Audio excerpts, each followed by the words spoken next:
जय हिंद दोस्तों, आप सभी का स्वागत है मेरे चैनल SVS जीके हब पर। तो आज के वीडियो में हम लोग टॉप 40 क्वेश्चन पढ़ेंगे जो आपके रेलवे के एग्जाम के लिए मोस्ट इम्पॉर्टेंट है। इसमें आपके फिजिक्स के, केमिस्ट्री के और बायोलॉजी के तीनों के क्वेश्चन का कॉम्बिनेशन किया गया है। तो चलिए शुरू करते हैं आज का पहला प्रश्न। पहला प्रश्न है, लोहे को जंग लगने से बचाने के लिए उस पर जस्ता की परत चढ़ाने की प्रक्रिया को क्या कहा जाता है? ऑप्शन में दिए गए हैं गैल्वेनाइजेशन, एनोडाइजिंग, मिश्र धातुकरण या इलेक्ट्रोप्लेटिंग। तो इसका राइट आंसर हो जाएगा गैल्वेनाइजेशन के नाम से उसे जाना जाता है। ऑप्शन ए करेक्ट हो जाएगा। इसमें देखिए एक और क्वेश्चन इस तरह से एग्जाम में पूछा गया है कि लोहे को जंग से बचाने के लिए उस पर किसका परत लगाया जाता है? तो वो परत लगाया जाता है जस्ता का, जिसका सिंबल ZN होता है। अगला प्रश्न देखते हैं, राष्ट्रीय विज्ञान दिवस किस वैज्ञानिक की खोज को समर्पित है? ऑप्शन में दिए गए CV रमन, होमी भाभा, विक्रम साराभाई या JC बोस। इसका राइट आंसर हो जाएगा ऑप्शन ए CV रमन। और हर एक साल 28 फरवरी को, डेट याद रखिएगा, 28 फरवरी को विश्व विज्ञान दिवस के रूप में मनाया जाता है। अगला प्रश्न है, टाइफाइड की जांच में प्रयोग होने वाला परीक्षण कौन सा है? Dengue test, Mantoux test, Widal test या PCR टेस्ट। तो इसका राइट आंसर ऑप्शन सी हो जाएगा, उसे विडाल टेस्ट के नाम से जाना जाता है। ऑप्शन सी करेक्ट होगा। अगला प्रश्न है, संविधान के किस भाग में आपातकालीन प्रावधान शामिल है? ऑप्शन में है 15, भाग 18, भाग 20 या भाग 21। तो इसका राइट आंसर ऑप्शन बी हो जाएगा, भाग 18 में इमरजेंसी का प्रावधान घोषित किया गया है। अगला प्रश्न है, द ओरिजिन ऑफ स्पीसीज किनकी रचना है? ऑप्शन में दिए गए चार्ल्स डार्विन की, रदरफोर्ड की, मैडम क्यूरी की या जेम्स चैडविक की। तो इसका राइट आंसर हो जाएगा ऑप्शन ए चार्ल्स डार्विन। अगला प्रश्न देखते हैं, गोल्डन ग्लोब अवार्ड किस क्षेत्र से संबंधित है? तो गोल्डन ग्लोब अवार्ड ऑप्शन में है खेल, सिनेमा, विज्ञान या व्यापार। तो राइट आंसर इसका ऑप्शन बी हो जाएगा, ये सिनेमा से संबंधित है। अगला प्रश्न है, विश्व जनसंख्या दिवस कब मनाया जाता है? ऑप्शन में दिए गए 11 जुलाई, 5 जून, 15 अगस्त या 31 अक्टूबर। राइट आंसर इसका हो जाएगा 11 जुलाई को मनाया जाता है। ऑप्शन ए करेक्ट हो जाएगा। इस वीडियो में जितने भी क्वेश्चन दिए गए हैं वो 5 जून के एग्जाम के बेस पर आपका दिया गया है। तो प्लीज़ वीडियो को आप लोग कंटिन्यू देखें और अगर मेरा वीडियो पसंद आता है तो लाइक, शेयर एंड सब्सक्राइब ज़रूर करें ताकि आने वाले वीडियो का नोटिफिकेशन आपके नंबर पर आ सके। इस सेशन में जितने भी क्वेश्चन कराए जा रहे हैं वो PYQ मोस्ट इंपॉर्टेंट क्वेश्चन का कलेक्शन है। तो प्लीज़ आप लोग अगर मेरे चैनल पे नए हैं तो प्रीवियस वीडियो को जाकर एक बार ज़रूर देखें, एग्जाम पर्पज से वो काफ़ी ही हेल्पफुल है। अगला प्रश्न देखते हैं। अगला है, सूर्य की ऊर्जा किस प्रक्रिया के कारण उत्पन्न होती है?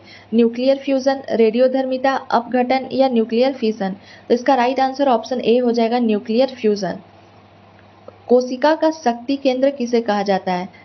कभी कभी एग्जाम में powerhouse of the cell भी लिखा हुआ रहता है। तो powerhouse of the cell लिखा जाए या कोशिका का शक्ति केंद्र लिखा जाए, दोनों सेम है। तो powerhouse of the cell बोला जाता है माइटोकॉन्ड्रिया को। ऑप्शन ए करेक्ट हो जाएगा। अगला प्रश्न देखते हैं, यदि किसी पौधे की पत्तियां पीली हो रही है तो किस तत्व की कमी है? उसमें किस तत्व की कमी के कारण से उसकी पत्तियां पीली हो रही है? ऑप्शन में दिए गए मैग्नीशियम, कैल्शियम, फास्फोरस या पोटेशियम। तो इसका राइट आंसर ऑप्शन ए हो जाएगा, मैग्नीशियम के कारण होते हैं।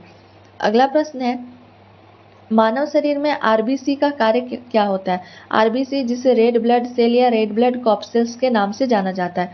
ऑप्शन में दिए गए शरीर की कोशिकाओं को पचा हुआ भोजन प्रदान करना, शरीर की कोशिकाओं को ऑक्सीजन प्रदान करना, नाइट्रोजनी अपशिष्ट को धूलित रूप में उत्सर्जित करना या शरीर की कोशिकाओं से कार्बन डाइऑक्साइड निष्कर्षित करना। तो इसका राइट आंसर ऑप्शन बी हो जाएगा, शरीर की कोशिकाओं को ऑक्सीजन प्रदान करता है। अगला प्रश्न है, एक वयस्क मानव हृदय का औसत वजन लगभग होता है? एवरेज वेट आपका पूछ रहा है किसका? तो ह्यूमन हार्ट का। ऑप्शन में 240 ग्राम, 300 ग्राम, 390 ग्राम या 255 ग्राम। तो इसका राइट आंसर ऑप्शन बी हो जाएगा, 300 ग्राम होता है। अगला प्रश्न है, किस विटामिन को एंटी कैंसर कहा जाता है? ऑप्शन में B7, B1, E या B2। तो इसका राइट आंसर ऑप्शन ए हो जाएगा, विटामिन B7 को एंटी कैंसर के नाम से जाना जाता है। अगला प्रश्न है, निम्नलिखित में से किस धातु का उपयोग आतिशबाजी में शानदार सफेद रोशनी बनाने के लिए किया जाता है?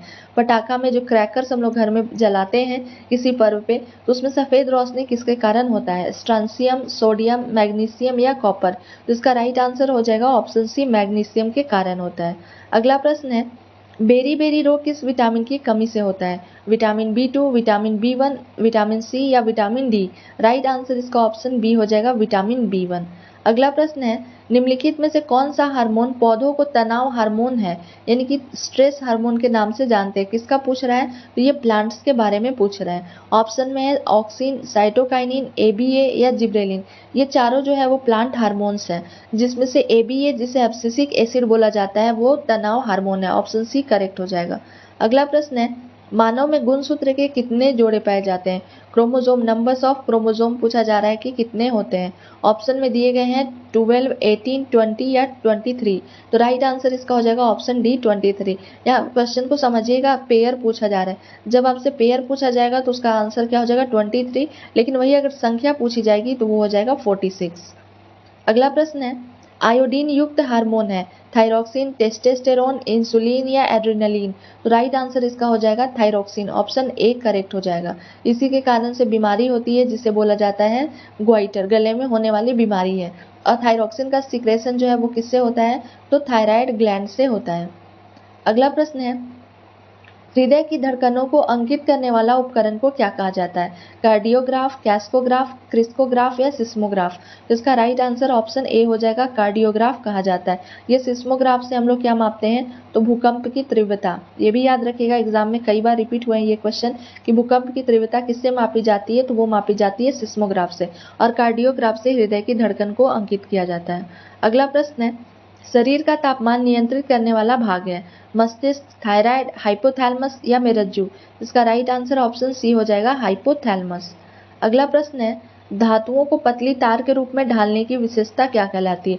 मेटल की एक विशेषता में से आती है पतली तार, यानी कि जिस शेप में उसे हम चाहें ढाल सकते, जितना भी पतला शेप में ढाले उसे आसानी से वो ढल जाएगा। तो उस विशेषता को किस नाम से जाना जाता है, तन्यता। अगला प्रश्न है, क्षारों का स्वाद होता है खट्टा, मीठा, कड़वा या नमकीन। तो क्षार का स्वाद होता है कड़वा। ऑप्शन सी करेक्ट हो जाएगा। अगला प्रश्न देखते हैं, निम्नलिखित में से कौन सा रोग अनुवांशिक है। अनुवांशिक यानी कि जेनेटिक जिसे बोला जाता है, जो एक जनरेशन टू अगला जनरेशन कैरी होकर आते हैं। ऑप्शन में मलेरिया, हीमोफीलिया, हैजा या एम्बियोसिस। तो इसका राइट आंसर ऑप्शन बी हो जाएगा, हीमोफीलिया। अगला प्रश्न है, दांतों को किस तंत्र के अंतर्गत रखा जाता है। पाचन तंत्र, तंत्रिका तंत्र, श्वसन तंत्र या उत्सर्जन तंत्र।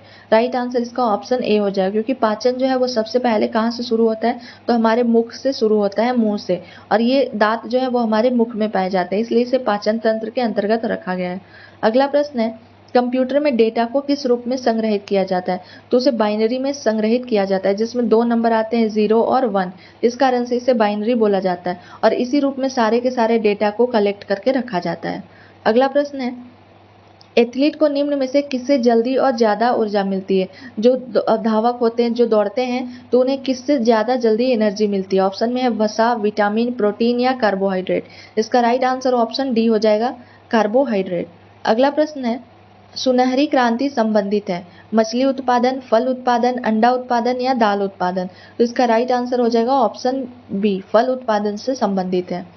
सौर प्रणाली की खोज किसने की, जिसे हम लोग सोलर सिस्टम के नाम से जानते हैं। तो इसका राइट आंसर हो जाएगा ऑप्शन सी, कोपरनिकस के द्वारा किया गया था सौर प्रणाली की खोज। अगला प्रश्न है, खाने का सोडा का रासायनिक सूत्र क्या होता है। NaHCO3, जिसे हम लोग बेकिंग सोडा के नाम से भी जानते हैं।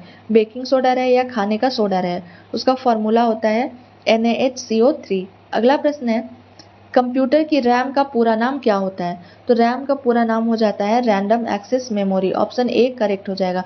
अगर वही आपसे रोम का पूछा जाएगा, ठीक है, ये हमेशा एग्जाम में पूछे जाते हैं रैम और रोम का। तो रोम का पूरा नाम होता है रीड ओनली मेमोरी, और रैम का पूछा जाएगा तो रैम का हो जाता है रैंडम एक्सेस मेमोरी। अगला प्रश्न है, प्राचीन व्याकरण अष्टाध्यायी के लेखक कौन है। पतंजलि, गौतम, कात्यायन या पाणिनि। तो राइट आंसर इसका ऑप्शन डी हो जाएगा, पाणिनि अष्टाध्यायी के लेखक हैं। अगला प्रश्न है, कोशिकाओं के अध्ययन को क्या कहा जाता है। सेरोलॉजी, साइटोप्लाज्म, साइटोलॉजी या ईटोलॉजी। तो राइट आंसर इसका हो जाएगा ऑप्शन सी, साइटोलॉजी के नाम से जाना जाता है। अगला प्रश्न है, किस ताप पर सेल्सियस एवं फ़ारेनहाइट बराबर होते हैं। 40, -40, 60 या -60। तो राइट आंसर इसका ऑप्शन बी हो जाएगा, -40 पर सेम होते हैं। अगला प्रश्न है, वनस्पति तेलों को घी में परिवर्तित किया जाता है उष्मा उपचार से, ऑक्सीजन द्वारा, हाइड्रोजनीकरण द्वारा या एंजाइम के द्वारा। तो राइट आंसर इसका हो जाएगा ऑप्शन सी, हाइड्रोजनीकरण के द्वारा।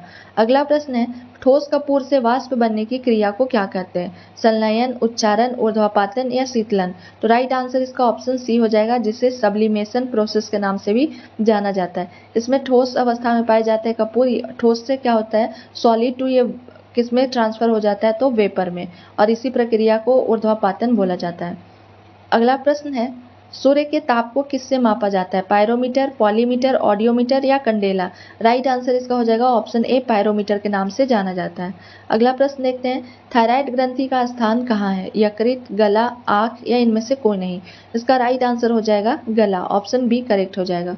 अगला प्रश्न है, पूर्वोत्तर भारत के 7 सिस्टर राज्यों के सदस्य हैं। मोस्ट इंपॉर्टेंट क्वेश्चन, रेलवे में कई बार ये पूछे जा चुके हैं। तो 7 जो राज्य हैं, वो पहला राज्य है अरुणाचल, असम, मेघालय, मणिपुर, त्रिपुरा, मिजोरम और नागालैंड। ये 7 राज्य जो हैं वो 7 सिस्टर्स के सदस्य हैं। इसे आप लोग जरूर नोट डाउन कर लीजिएगा।